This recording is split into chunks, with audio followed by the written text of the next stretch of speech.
सिंधिया नहीं लड़ेंगी चुनाव, पार्टी को चिट्ठी लिखकर बताया, मनाने में जुटे नेता। राज्य के चुनाव नहीं लड़ने के फैसले को लेकर बीजेपी में मचा हुआ है बवाल। ज्योतिरादित्य सिंधिया के साथ भी है नाता, राज्य पर ज्योतिरादित्य ने भी की टिप्पणी। बीजेपी में टिकटों को लेकर घमासान मचा हुआ है। जो नेता विधानसभा चुनाव नहीं लड़ना चाहता, पार्टी उसे जबरदस्ती चुनाव मैदान में उतार रही है। और जो नेता चुनाव की तैयारियों में 5 साल से जुटा हुआ था, 2-3 बार से लगातार चुनाव जीत रहा है, उसका टिकट काट रही है।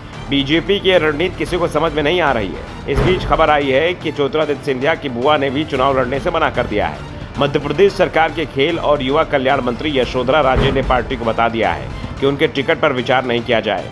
और जब इसे लेकर ज्योतिरादित्य सिंधिया से सवाल किया गया कि क्या यशोधरा आपके लिए सीट छोड़ रही हैं, इसलिए चुनाव लड़ने से इनकार कर रही हैं। सिंधिया परिवार के लिए शिवपुरी सीट को सुरक्षित माना जाता है और पार्टी ज्योतिरादित्य को भी चुनाव लड़ाना चाहती है और ज्योतिरादित्य मुश्किल में नहीं फंसे, इसलिए उनकी बुआ ने सीट छोड़ने की बात कही है। तो ज्योतिरादित्य ने जवाब दिया कि यशोधरा का फैसला उनका निजी फैसला है, पार्टी का फैसला नहीं है। यशोधरा को चुनाव लड़ना है या नहीं लड़ना है, ये फैसला पार्टी करेगी। जो भी फैसला हाईकमान का होगा उसे सभी को स्वीकार करना होगा। सिंधिया ने संकेत दिए कि वो विधानसभा चुनाव लड़ सकते हैं, लेकिन ये जरूरी नहीं कि शिवपुरी चुनाव लड़ेंगे। तो दूसरी ओर यशोधरा ने भी साफ कर दिया कि उनका इरादा ज्योतिरादित्य के लिए सीट छोड़ने का नहीं था।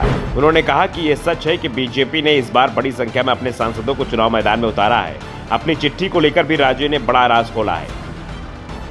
मैं कंट्रोवर्सी नहीं बनाना चाहती, क्योंकि आज बीजेपी के लिए बहुत अच्छा माहौल है। कई चीज़ें होती हैं नैतिकता पर। अगर आज चौथे कोरोना के बाद अगर मैं दौरे नहीं कर पा रही, तो नैतिकता के आधार पर मैंने अपने अध्यक्ष को चिट्ठी लिखी थी।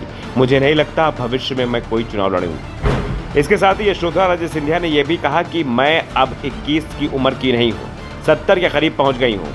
आज लोग तमाम अनुमान लगा रहे हैं, न जाने मेरी चिट्ठी को लेकर क्या क्या बातें कही जा रही हैं। कोई भी कुछ भी अनुमान लगाने को स्वतंत्र है, लेकिन किसी ने इस बात की चर्चा नहीं की कि मैंने चिट्ठी कब लिखी है।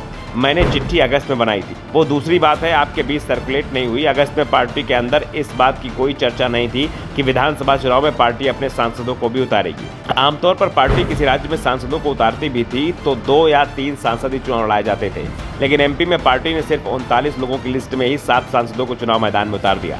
यशोधरा ने कहा कि मैंने नैतिकता के आधार पर चिट्ठी लिखी थी, बाकी फैसला पार्टी को लेना है। वैसे इस बात का अंदाजा भले ही लगाया जा रहा हो कि यशोधरा अपने भतीजे ज्योतिरादित्य के लिए शिवपुरी सीट छोड़ रही हैं, लेकिन बुआ भतीजे के रिश्तों को देखे तो यह संभव नहीं दिख रहा, क्योंकि दोनों के बीच में संपत्ति को लेकर विवाद चल रहा है। कई मामले कोर्ट में भी चल रहे हैं। दोनों के बीच कभी मुलाकात की तस्वीरें भी मुश्किल से ही सामने आती हैं। ऐसे में अगर ये दावे किए जा रहे हैं कि यशोधरा ने ज्योतिरादित्य के लिए सीट खाली करने की पेशकश की है, तो इस दावे में दम नहीं दिखाई दे रहा है। दरअसल यशोधरा राजे सिंधिया उल्टा पार्टी में ज्योतिरादित्य सिंधिया को मिल रही तवज्जो के चलते परेशान दिखाई दे रही थी। जिस तरह से ग्वालियर चंबल रीजन में सिंधिया समर्थक पार्टी संगठन पर कब्जा करते जा रहे हैं, उसे लेकर भी यशोधरा की नाराजगी खबरें आती रही हैं। Bureau report, the Navdarpan news.